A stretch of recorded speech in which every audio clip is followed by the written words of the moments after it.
আমরা এমন একটা জায়গায় চলে আসছি, দেখেন কৃষি খাতের কত উন্নত প্রযুক্তি আমাদের বাংলাদেশের। সেই ময়মনসিংহ সদর মির্দাপাড়া, ঠিক না রাজীব ভাই? এটা হলো মির্দাপাড়া। তো এখানে আসছেন হলো আমাদের মানে আমার বিশেষ করে আমার উস্তাদ আনারুল ভাই।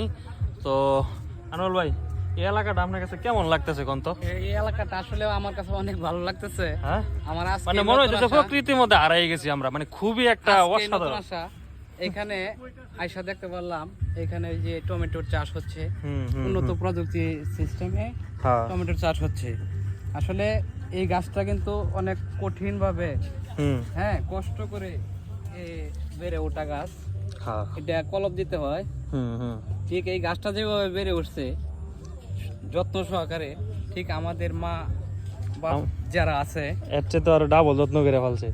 এর চেয়ে মনে অনেক ভালো যত্ন করে আমাদেরকে। চাষটল সম্পর্কে কিছু কোন? নদীর এই গাড়ার মধ্যে একটা এত সুন্দর একটা চাষটল, ও এটা যে বেড়ে উঠছে, হ্যাঁ আমরা যে বেড়ে উঠলাম, একটা ধন্যবাদ দিতে হবে না? অবশ্যই ধন্যবাদ জানাই সকল বাবা মাকে। ভালো থাকবেন সকল, আপনাদেরকে আল্লাহ সুস্থ রাখবে। এইখানে নদীর চরে একটি দোকান রয়েছে, এটা মির্দাপাড়া বলে আমরা জানি। এখানে চা, ভালো চা পাওয়া যায়। আপনারাও আসবেন। রামভদ্রপুর থেকে 3 কিলোমিটার দূরত্ব সেই এক নতুন সংযোগ রোডের ব্রিজ আমরা দেখতে আসলাম। এই যে ব্রিজটা যাবে মুক্তাগাছা ময়মনসিংহ শহর, ডাইরেক্ট মুক্তাগাছা হয়ে ময়মনসিংহ শহর।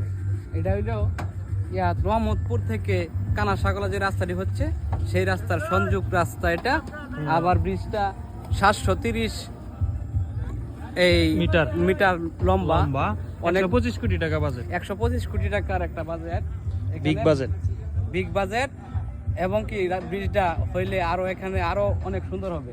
এই দেখেন ব্রিজটা, ওই পারে ব্রিজটা, ওই পারে হইতেছে রামভদ্রপুর ইউনিয়ন ফুলপুরে, আর এই পারে হচ্ছে মির্দাপাড়া। এটা কি ময়মনসিংহ সদর? হ্যাঁ, ময়মনসিংহ সদর। মুক্তাগাছার খুব কাছেই। সকলে আসবেন, দেখে যাবেন, অবশ্যই ভালো লাগবে। অবশ্যই ব্রিজটা কমপ্লিট হলে আরো বেশি ভালো লাগবে। এখানের প্রকৃতিটা সবাইকে উপভোগ করার জন্য দাওয়াত রইল।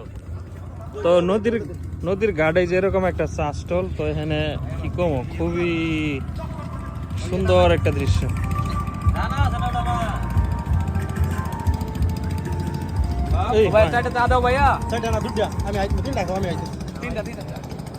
আমার ভিডিওটা পূরণ করে লই।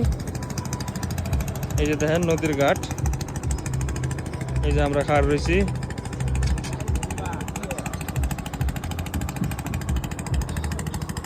ও কঠিন একটা সিনারি।